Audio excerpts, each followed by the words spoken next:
Existe um lugar além da razão, um intervalo entre o que vemos e o que tememos perceber, onde os símbolos sussurram e os mitos observam em silêncio. Bem-vindos à Psicologia, Arquétipos e Heróis. A Nostromo regressa à Terra carregando minério enquanto os 7 corpos dormem em estase, suspensos num silêncio que parece mastigar o próprio tempo. O chamado de Mãe desperta Dallas, Kane, Ripley, Lambert, Ash, Parker e Brett como se o metal ao redor estremecesse ao toque invisível de uma ordem antiga. A câmera desliza lentamente pelos corredores estreitos em traveling contínuo, contorna os painéis luminosos em close fechado e se aproxima dos rostos ainda entorpecidos, como se o próprio espaço observasse o despertar que ele mesmo provocou. Um sinal vindo de um planetoide obriga o desvio. A descida danifica a nave e o solo áspero recebe o grupo como se rangisse sob seus passos. Dentro da estrutura alienígena abandonada, o cadáver gigantesco guarda no peito uma abertura silenciosa, e enquanto Kane encontra a câmera repleta de ovos, a superfície viscosa de um deles se abre com um impulso abrupto que rompe seu capacete e se prende ao seu rosto. De volta a Nostromo, Ripley tenta impedir a entrada alegando quarentena, mas Ash ignora a ordem e permite que tragam Kane para dentro, enquanto o ar parece contrair-se ao redor da maca. A criatura se agarra ao rosto de Kane e resiste a qualquer tentativa de remoção. Seu sangue corrói o metal quando cortado, e o casco reage como se ardesse sob ácido invisível. Subitamente, ela se desprende e morre, deixando Kane aparentemente recuperado. Durante a refeição, o corpo de Kane se contorce sobre a mesa. O suor brota em convulsões violentas e algo rompe seu peito em um jorro súbito antes de escapar pelos corredores, enquanto as luzes parecem tremer com a violência do nascimento. Após ejetarem o corpo de Kane ao vazio, Dallas organiza a caça. Dispositivos de rastreamento apitam enquanto Brett segue Jones até o compartimento do trem de pouso, onde a criatura já crescida emerge entre correntes e sombras e o elimina. A nave inteira parece estreitar seus dutos, comprimindo o ar à medida que o plano de Dallas o conduz para dentro dos corredores com um lança-chamas. O som do detector acelera, a presença se aproxima, e Dallas desaparece num instante abrupto. Lambert perde o controle e implora pela fuga na cápsula, mas Ripley assume o comando, consulta Mãe e descobre a diretiva secreta. Ash deve preservar o organismo acima de qualquer vida humana. Ao confrontá-lo, Ripley é atacada. Parker destrói e revela sua natureza sintética, e os restos de Ash queimam enquanto ele ainda exalta a perfeição da criatura. Ripley inicia a autodestruição da Nostromo quando compreende que não há outro caminho. Enquanto ela, Parker e Lambert recolhem suprimentos, o alienígena surge e elimina Parker e Lambert em meio a corredores que parecem se fechar como mandíbulas. Sozinha, Ripley ativa a sequência final, mas encontra o caminho bloqueado pela criatura. Consegue escapar por pouco, tenta abortar o processo e falha quando o tempo se esgota.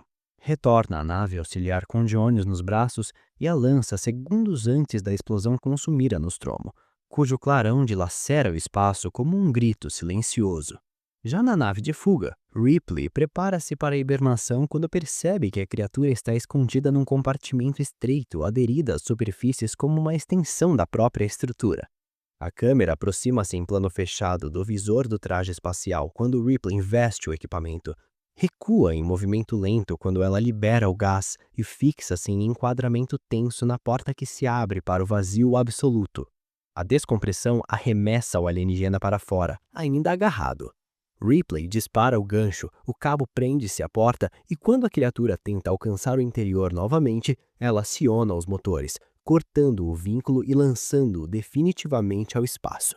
Após registrar o ocorrido no diário de bordo, Ripley coloca Jones e a si mesma em estase, enquanto o silêncio volta a envolver tudo com uma quietude que parece aguardar outro despertar.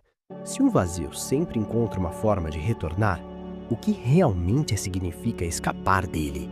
Ellen Ripley revela desde o despertar na Nostromo uma tensão silenciosa entre obediência estrutural e intuição moral.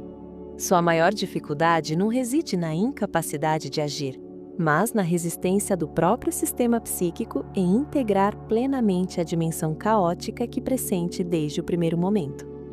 Quando Ripley identifica que o sinal é um alerta e insiste na quarentena, ela se encora na norma como se a lei fosse uma muralha capaz de conter o indizível.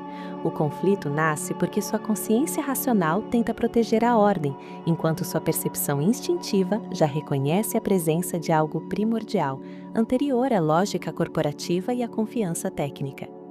A sombra não é apenas o alienígena que rasteja nos dutos, é também a percepção de que a empresa sacrifica vidas e que o cosmos é indiferente.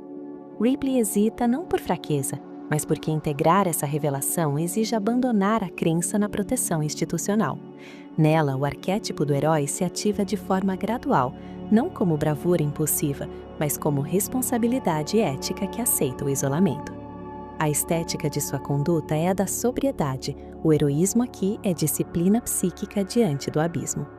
O percurso de Ripley ecoa padrões universais que atravessam o inconsciente coletivo, o labirinto como espaço iniciático, a criatura como encarnação do desconhecido absoluto e a figura feminina que assume liderança quando a estrutura patriarcal colapsa.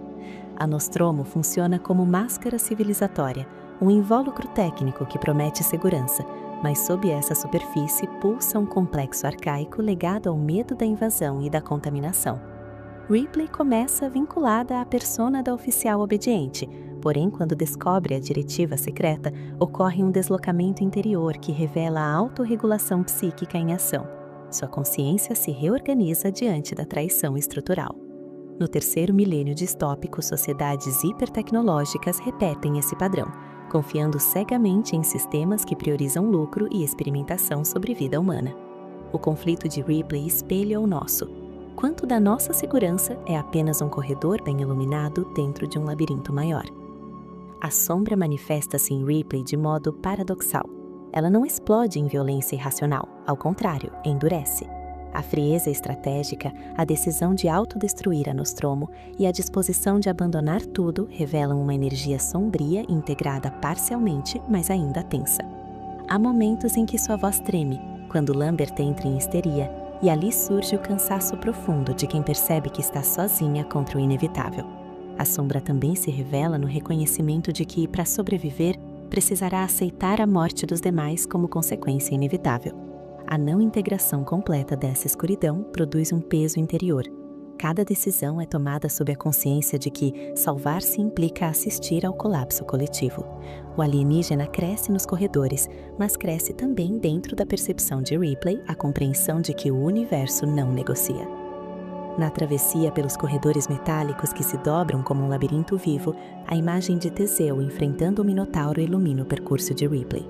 No mito, Teseu adentra uma estrutura construída para ocultar o horror e precisa confiar tanto na coragem quanto no fio que o conduz de volta.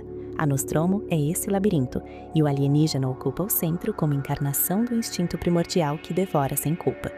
Ripley assume a função daquele que decide entrar conscientemente no espaço da ameaça, não para a glória, mas para impedir que o horror continue se alimentando. O fio simbólico que a conduz não é dado por Ariadne, mas nasce de sua lucidez. Protocolos, estratégia, controle respiratório, cálculo frio. Psicologicamente, essa imagem revela a necessidade de confrontar o núcleo bestial da existência sem perder o caminho de retorno ao próprio eixo interior. Se para sobreviver é preciso tornar-se semelhante ao que se combate, em que ponto a vitória já carrega dentro de si a semente da própria desumanização? Você ouviu Psicologia, Arquétipos e Heróis. A jornada interior nunca termina. Até breve.